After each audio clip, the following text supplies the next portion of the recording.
어쨌든 초등학교 갓 입학한 아이에게 엄마가 얘기를 했어요. 내일 모레 네가 학교 갔다 오면 엄마는 집에 없을 거야. 그래도 울거나 놀라거나 엄마 찾으러 나오지 마라.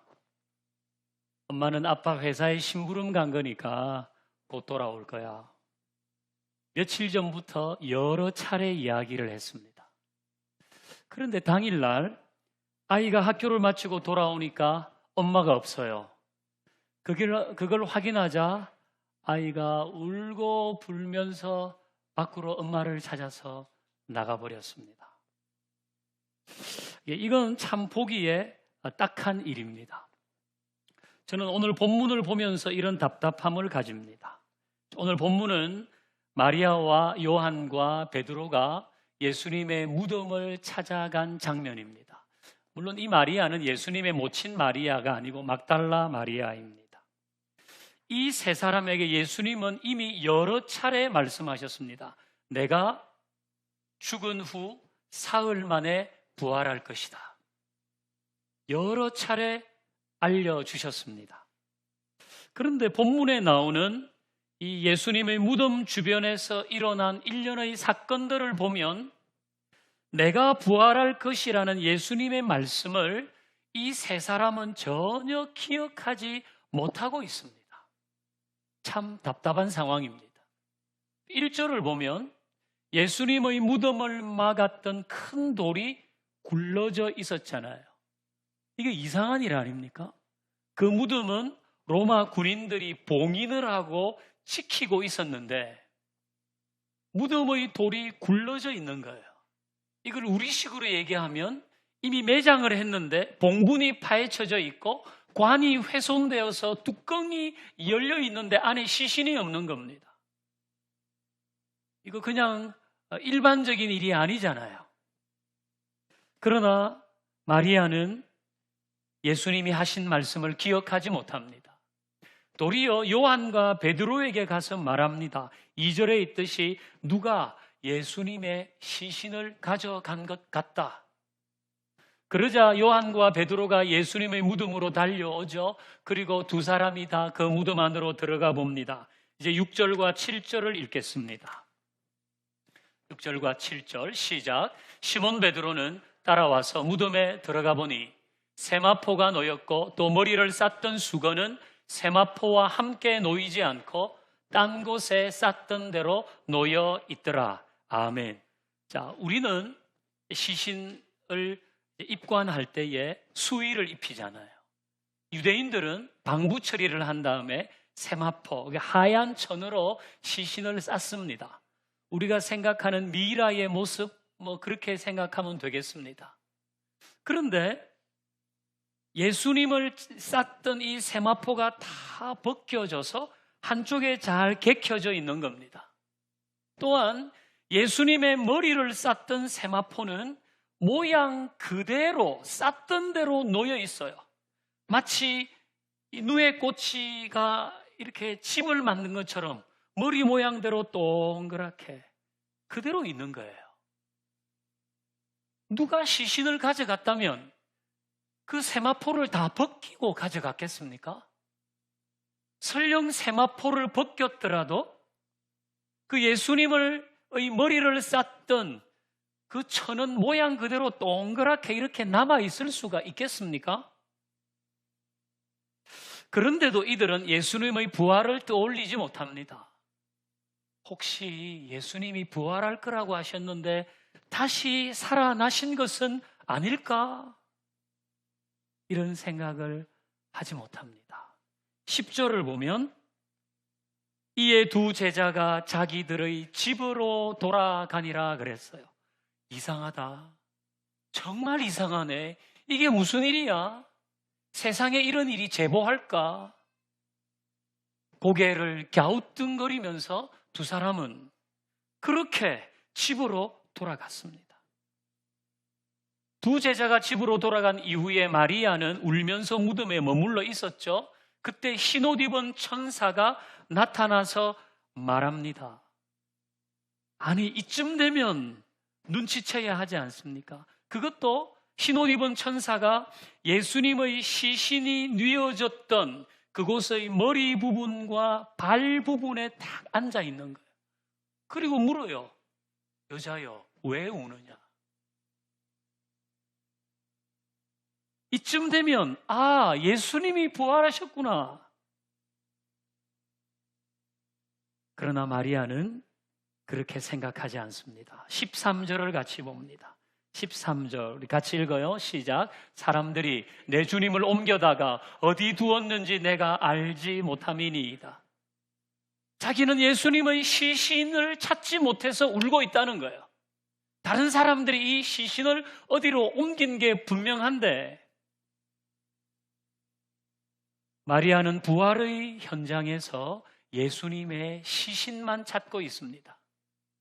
이제 드디어 예수님이 나타나시죠. 15절을 같이 읽습니다. 15절 시작. 예수께서 이르시되 여자여 어찌하여 울며 누구를 찾느냐 하시니 마리아는 그가 동산지기인 줄 알고 이르되 주여 당신이 옮겼거든 어디 두었는지 내게 이르소서 그리하면 내가 가져가리이다. 아멘. 예수님이 나타나셨습니다. 어찌하여 울고 누구를 찾느냐? 근데 마리아는 그 예수님을 보고 동산 관리하는 사람이라고 생각했어요. 당신이 예수님의 시신을 옮겼거든 어디 있는지 알려주세요. 제가 찾아오려고요. 부활하신 예수님 앞에서 예수님의 시신을 찾고 있습니다. 자, 이들은 왜 이렇게까지 예수님의 부활을 알아차리지 못하고 있을까요? 그것도 이미 여러 차례 말씀하셨는데도 말입니다. 그건 바로 자기 생각에 갇혀 있었기 때문입니다. 죽었는데 어떻게 살아? 내가 죽는 거 봤는데, 무덤에 장사 지내는 것도 내가 봤는데, 죽었는데 어떻게 살아? 이 생각이 너무 강했기 때문에 예수님의 말씀이 생각나지 않았고 무덤 주변에서 일어나는 일상적이지 않는 일들을 보면서도 예수님의 시신만 찾았던 것입니다.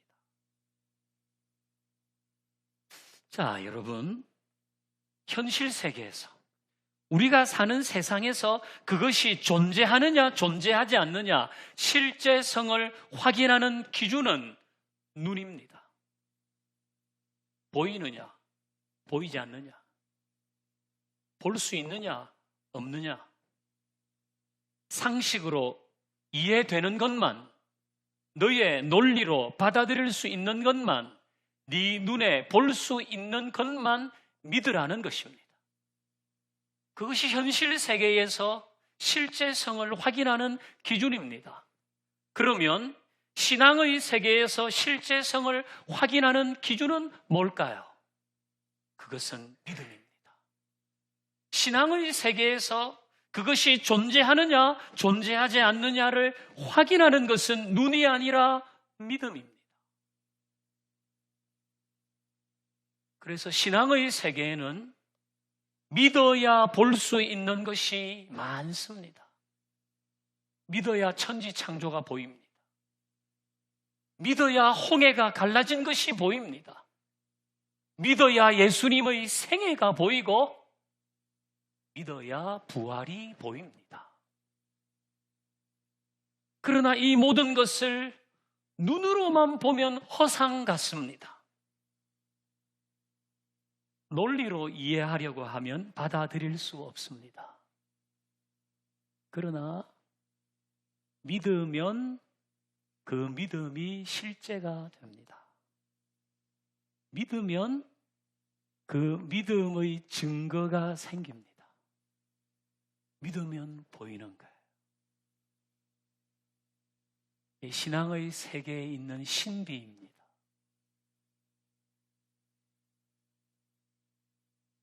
부활에 대해서도 위의 세 사람처럼 눈으로만 확인하려고 하면 그 부활을 받아들일 수 없습니다. 그러나 믿음으로 받아들이면 가능합니다. 혹 여러분 중에는 부활하셨다고 하니까 그러려니 하지 뭐. 이 부활에 대해서 확신이 없고 그 정도의 마음이라면 믿음으로 받아들일 수 있기를 기도하십시오. 믿음의 눈을 열어주시도록 기도하십시오. 예수님이 부활하셨다는 사실을 거부하려고 하지 말고 그것을 받아들여 보십시오. 그러면 부활하신 주님을 더 깊이 만나게 될 것입니다. 여러분은 예배의 자리에 나올 때 어떤 분을 만나러 옵니까? 2000년 전에 죽었던 시신 같은 예수를 만나러 옵니까? 아니면 부활하여 지금도 살아 계시는 예수를 만나러 옵니까? 저는 우리의 예배가 2000년 전에 살았던 예수를 추억하는 모임이 아니라 지금도 살아 계셔서 역사하시는 그분을 만나는 예배 되기를 소망합니다. 저는 우리의 신앙생활이 예수님을 추억하면서 하는 믿음의 여정이 아니라 부활하신 예수님, 지금도 살아계시는 예수님과 동행하는 믿음 생활이 되면 좋겠습니다.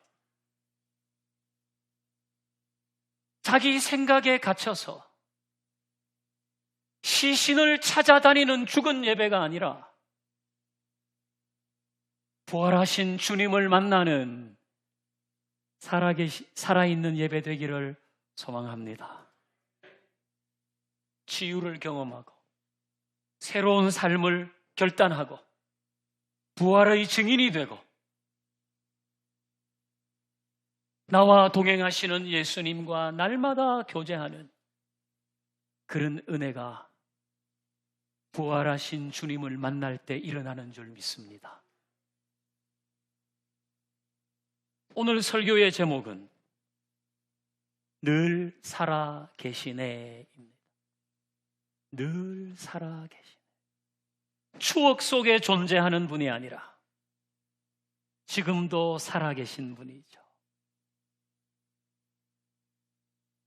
마리아도 베드로도 요한도 예수님을 장사한 무덤에서 그 시신을 찾으려고 했습니다. 근데 예수님은 무덤에 머물러 있지 않았습니다.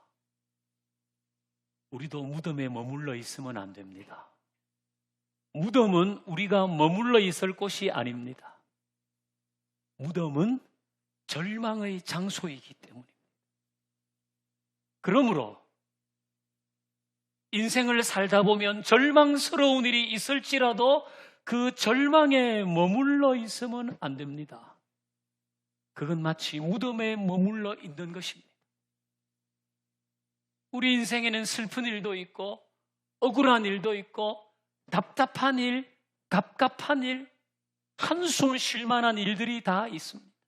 이건 마치 마리아가 예수님 너무 그리워요. 그리고 그 무덤에 와서 예수님 너무 슬프네요. 지금은 당신이 안 계시니까. 저는 너무 절망스러우네요. 당신이 계시지 않으니까. 그렇게 하는 것과 비슷하지 않을까요?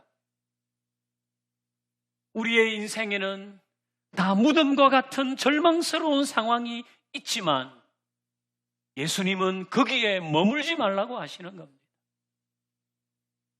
그것은 너희들이 머물 곳이 아니다. 거기에 더 이상 머물러 있지 마라. 주님이 우리에게 말씀하시는 줄로 믿습니다. 우리는 부활의 아침에 부활하신 주님을 관념적으로 따랐다면 이제는 그것을 버리고 그건 내가 가진 한계로 다 알 수 없는 하나님의 신비지만 주님은 늘 살아계신 분이십니다. 그런 믿음의 고백과 함께 우리의 예배 가운데서 날마다 그 주님을 만나고 우리의 일상에서도 절망 가운데 머물러 있지 말고 부활하신 주님과 동행하며 살아가는 은혜가 여러분 모두에게 있기를 주의 이름으로 축원합니다. 이제 우리 찬양하십시다. 예수님 늘 살아계시다는 고백을 함께 하겠습니다. 이 놀라운 찬양이 이 찬송가 안에 있습니다. 우리 찬양 같이 할렐루야. 부활하신 구세주 나 항상 섬기네. 온 세상 조롱에도 주 정령 사셨네. 기대로운 손길 부드러운 음성 주 예수와 함께 늘 계시. 할렐루야. 예수 늘 살아계셔서 늘 동행하여 주시며 늘 말씀하시네. 예수 내 구세주 예수. 아멘. 내 안에 살아계시네. 늘 살아계신 예수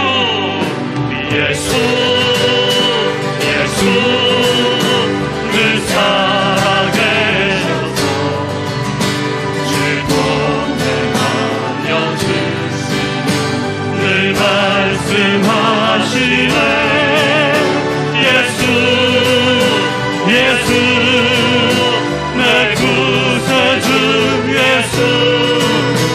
내 맘에 살아계시네. 늘 살아계시네. 이절합니다. 온 세상 살펴보고 주 사랑할 때도 내 마음이 아플 때도 주 사랑할 때도 이 세상 구하소서. 이 절망 가운데 머물러 있지 마십시다. 영광 중에 고도시 부활하신 예수님. 예수 늘 살아계셔서 늘 동행하여 주시며 늘 말씀하시네. 예수 내 구세주 예수. 늘 살아계신 내 맘에 살아계신 늘 살아계신 예수 늘 살아계신. 아멘. 그렇습니다. 늘 말씀하시네. 예수 내 구세주 예수. 내 맘에 살아계신 그 3절 고백합니다. 목소리 높여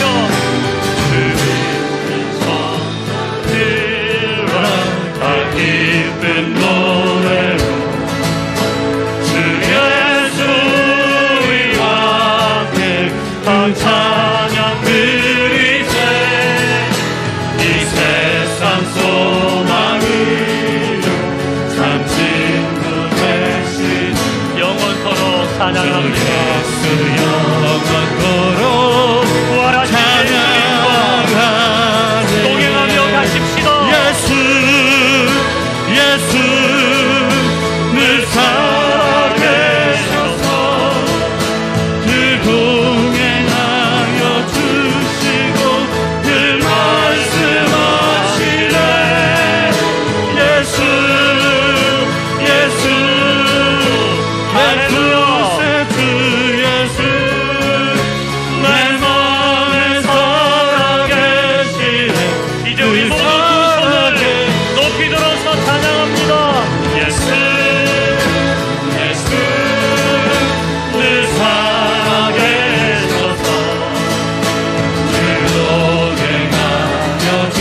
할렐루야.